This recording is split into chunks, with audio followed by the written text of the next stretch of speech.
back to our channel. So today we are going to be changing the brakes and the rotors in my husband's truck. I did one of them last night, but then I ran out of daylight because it gets dark so early. So we are going to do the other side this morning and get that done so that we are good to go. So let me show you what I got going on here. Hey guys, so he has a 2013 Yukon XL 1500. And so we purchased the brakes and the rotors here. All right, so we have these two bricks because this jack came with the car and it definitely doesn't serve its purpose as well as it should be. Our ground is a little uneven, so it doesn't raise the car up as well as I need it to. So we have our jack there, so we're going to jack up the car so we can take out the tire. Right before you jack everything up, you want to make sure your jack is set on a flat surface. You also want to make sure that it's on a secure part of your car, like the frame, like it is here. And also make sure you loosen your lug nuts before you jack the car all the way up. Otherwise, your tire is just going to spin once you get it in the air. Alright guys, so we have the tire off, and so we first step in here. When we get in here, we are going to take this bolt off. And we are going to take the bottom one that's down back in here off. Those are 19 millimeter brackets, and so, or bolts, we are going to take those off first.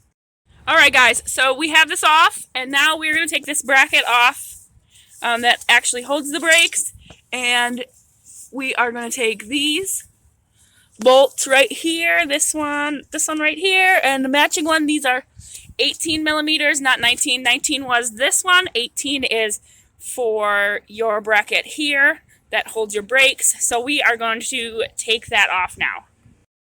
Alright guys, so I got the bracket off of our rotor here. We got the old hardware on still, but I just wanted to show you when you get your stuff, some of them come with new hardware, so here's our new hardware. Obviously I installed the other two last night on the other side, and then your new brake pads. There are a different, these are the old ones for on the other side. There are two of them that you're going to want to look at. Oh, well then, okay. So there are two of them here. We have the one with the curvy side, and then we have one with the straight bottom, and this has your squealer on it. That's what this little nozzle here is on the side, so when your brakes wear down certain, it makes noise, causing you to know that it's time to get a new brake job.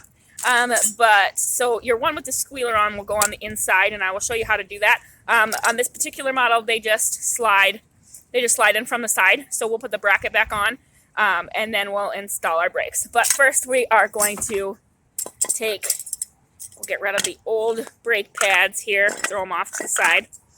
We have our old brackets, so we're going to take those off.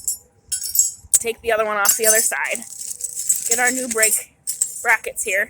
Now, when you're installing your brackets, they're super easy. They're interchangeable, so there's no specific right or wrong reason you put them together. So you can just simply see where they clip on. And they just simply clip on here, and you guys, our brackets, and we are just clipping them on. This is a little harder to do one-handed, but we're going to clip those on, and then we will put our bracket. See, I've already got the other side clipped on. We'll clip on this other one, and then we'll place our bracket back on the car. So we'll place it back on here. We got to change the rotor out yet. Both of our brackets on our, or both of our pieces of new hardware on our bracket.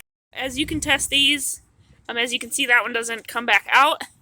And when you push this in, see how it releases back out again, where this one stays stuck in. So we are going to take this off, and we'll just take it out. We're going to clean this out. Not a big deal. The boot looks just fine, so we don't have to worry about that, but we are going to wipe this off and clean this out as best we can, and we are going to use some of this synthetic brake grease, and we're going to put that on there, and we're going to put it back, and we're going to stuff it back in there, just so that it is lubed, and so it pushes out and releases just like this one does, because that's what it should do, and what it was doing over here is what it shouldn't do. Then we're going to go over here, and you see this? It's a torque 30 on our car, or on his Yukon, and so we're going to take that out, and that will release our rotor here. If you're having issues getting it off, these two circles here, they are threaded. You can go ahead and put a bolt and use some leverage and get it off. Otherwise, you can use like a plastic handle and just gently tap the back once you've removed this torque 30 bolt here, and it should come off. So we are going to do that, and then we are going to put the new rotor on. This one off here. We got a T30 torque wrench. We'll take this out to get the rotor off. Take this off, take this out, and then the rotor comes off. As you can see, ours obviously isn't very rusty and it's still on there, so we're just going to take that off and we'll put the new rotor on. All right, you guys, so here is our new rotor. So we are going to take the plastic off of that. We're going to take it out. Now, when you get a new rotor, you're going to want to buy some like brake parts cleaner. I just got some local stuff at our O'Reilly's when I picked up our parts. This comes packaged with a oil. You can see as I touch it, it goes right on there. See where I touched it, but it comes with, like you can see, an oil on it that is for packaging, and you're going to want to make sure you get that cleaned off with some brake cleaner or part cleaner, because if you don't, it will soak into your new brake pads and basically make your brake pads mushy. We're going to spray some of this on, good coat on it. You're going to want to do the top side and the bottom side, both sides done.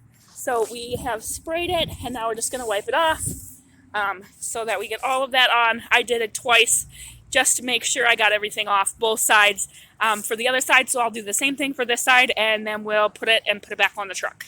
So when you put this back on, just note to self, make sure you put your torque bit hole and your rotor hole, line them up, so that when you reattach it, you don't have to undo it and then redo it again, because nobody likes to do things more than one time, right? So we have our new brake pads. Now remember, the one with the squealer goes on the inside, and so we will just snap that into place. And the one for the outside does not have the squealer, obviously. And they literally just slide in, you guys. It could not get easier. Like, they just slide right in and clip. And you can see they go over the little nudges to hold them in place. Do the same thing with the one on the back. Slide that in, just like that. Perfect. Your brakes are on. And now you can move on and take your caliper. And so you see these pistons, you have to push them back in. So you're going to need a C-clamp. And then I just used the old brake that I just took off. So let's get that set up and I can walk you through that. So I put the C-clamp on. I don't know if you guys can see that. You want to push your pistons back in so that they're basically flush. Now I started with this side because of the way this one's designed. So I have to do both sides. You can put it in the middle. It's just a little more difficult and maybe not the most convenient, especially with this clamp. But I have this one on, and then I just move it over here, and I do the same thing with the other side. And then I will show you what I mean by they're basically supposed to be flush.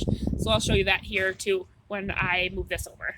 So I took that off, and as you can see, they are pretty much basically flush with the back, which is exactly what we want. So now that we have that finished, we just have to put this back on and put our 2 screws in. Now, when you put this back on, it is going to be obviously a tighter fit because you are at full capacity with your new brakes. So you'll just put this on, which is hard one-handed. But put this on, and you'll put your screws in. Put your screws on, and then that will be everything. So as you can see, I have tightened by hand these 2 screws, and I have another one down here to reattach the caliper. And then as soon as I have done that, I'm going to tighten it. I think we put our bolt here, and we have attached a bolt there. We will tighten those when we're finished. We will put the tire on, we will put the lug nuts on, and that is it, you guys. That is all it takes to put this all together and to change your brakes and your rotors. It's not that hard, guys. You can do it. It takes a little bit of time and a little bit of practice, but it's super easy to do if you just follow the steps that I've gone through here. The only thing that I have not mentioned is make sure you pump the brakes when you're finished. That way these adjust to registering that there are new brakes in here and everything is tightened. So you're going to want to make sure you pump them when you are finished with both sides. That's a little better. I had grease everywhere yesterday on my face because it was late at night and I just went like this, I guess. I don't know. So I'm doing a little better than I was yesterday. Anyways, so that is finished and that takes us. So if you like this video or any of our other videos, like, subscribe to our channel. We'll see you guys for the next one. Recipe Monday. Check it out. It's coming up on Monday. And I have a cash stuffing video for you guys here in a couple of days. So look for that.